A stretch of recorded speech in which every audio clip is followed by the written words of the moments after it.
추석 명절 잘 보내셨습니까? 추석은 정말 풍요의 계절이고 넉넉하고요. 날씨도 선선하고 또 하늘은 높고 또 대자연은 아름답게 변하는 정말 우리에게 있어서 축복의 절기가 바로 추석이 아닌가 생각됩니다.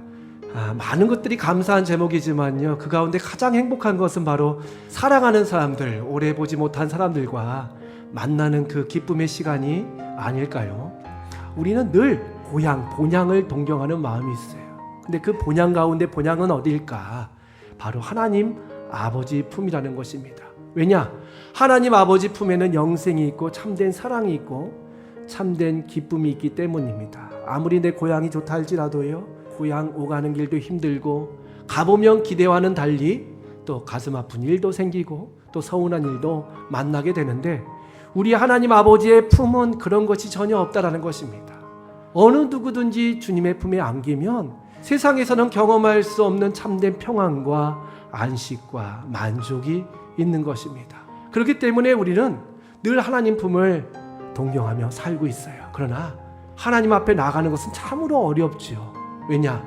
우리가 죄 가운데 빠져 있기 때문에. 그 하나님의 따스한 품이 있음에도 불구하고 하나님 앞으로 나갈 수 없는 것이죠. 그러나 그것은 우리의 생각이지 하나님의 마음은 아닙니다. 하나님은 언제든지 두 팔 벌려서 우리를 품어주시고 기다리시고 안아주시면서 세상 가운데 지치고 고난 10년 가운데에 만족과 안식을 주시는 신실하신 하나님이십니다.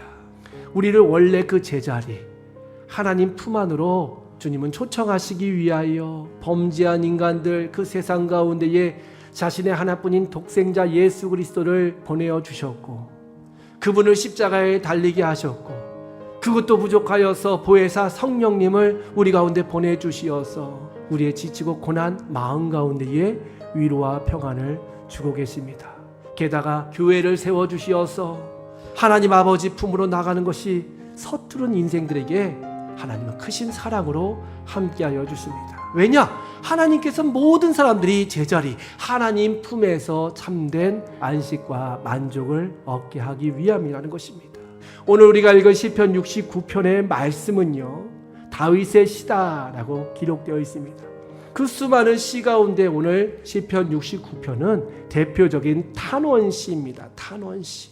탄원시라는 것은 바로 뭡니까? 나의 힘듦, 어려움, 아픔을 토로하는, 도와달라, 뭔가 해결해달라 외치는 그런 시 아니겠습니까? 그래서 이 69편을 읽다 보면요, 마음이 참 답답하고 무거워집니다. 특별히 11절 말씀에 보니까 다윗은 이런 고백을 하고 있어요. 내가 베옷을 입었다. 베옷은 바로 뭡니까? 초상집에서 입는 의복 아닙니까? 게다가 21절 말씀에 보니까 쓸개가 나의 음료가 되었다라고 기록하고 있어요. 그러니까 다윗의 삶은 지금 진퇴양난 사면초가의 삶인 것입니다. 환경도 힘들고 사람들로부터 받는 그 압제와 그 공격과 그 모든 원망을 다 감내해야 되는 상황이 바로 다윗의 오늘 시편 69편의 상황이라는 것입니다. 얼마나 힘들까요? 그 내용이 쭉 이어지고 있는데 오늘 우리가 읽은 29절 말씀 이하를 보니까 새로운 반전이 일어나고 있어요. 나는 가난하고 슬프오니. 가난하다라는 것은 환경의 문제입니다. 돈이 없다라는 거예요. 도와줄 자가 없다라는 거예요. 게다가 나는 슬퍼오니, 이거는 심리적 상태예요. 어떤 육적인 환경이 지금 가난하다면 심리적인 상태 또한 슬프다라고 말하고 있습니다. 삶이 무너져 내리고 있다는 거예요. 그런 상황 가운데서 다윗은 그럼에도 불구하고 내 내면의 깊은 영은 깨어 있었다는 것입니다.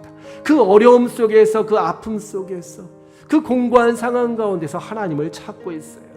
나는 비천하고 지금 슬프지만, 나는 가난하고 지금 괴롭지만 하나님을 찬양할 것이다. 하나님을 놀랍게 찬양하고 있는 다윗의 모습을 볼 수 있습니다. 환경에 매이지 않은 거예요. 여러분 언제 찬양하십니까? 기쁜 날, 즐거운 날 찬양하지 않습니까? 즐거운 일이 있기 때문에 하나님을 찬양하고 내 입 가운데 노래가 나오게 되는데, 다윗은 이러한 공고한 상황 가운데서도 하나님을 찬양하고 있음을 볼 수 있습니다. 이것이 바로 믿음의 사람의 특징이에요. 평안할 때는 믿음이 있는지 없는지 우리가 쉽게 판단할 수가 없지 않습니까? 그런데 언제 신앙의 진가가 나오는가? 믿음의 진가가 나오는가? 어려운 일이 찾아왔을 때에 그 신앙의 진가가 나오게 되는 거예요. 우리가 겪고 있는 그런 상황과는 비교할 수 없을 만큼 다윗은 억울한 누명을 쓰고 지금 생명의 위협을 겪고 있고 모든 삶이 무너져버린 가족마저도 친구마저도 모든 믿던 형제들마저도 떠난 상황인데도 불구하고 믿음의 진가가 보석처럼 쫙 빛나고 있는 것입니다. 그 상황 가운데서 하나님을 찬양하고 있어요. 어떻게 이것이 가능할 수 있을까? 그것은 믿음의 훈련 덕분이에요. 나의 삶 가운데 작은 어려움 속에 슬픔 속에서도 주님을 찬양하는 이 신앙의 훈련, 이 신앙의 연단이 있었기 때문에 다윗은 큰 위기의 순간에서도 하나님을 부인하지 않고 찬양할 수 있었다는 것입니다.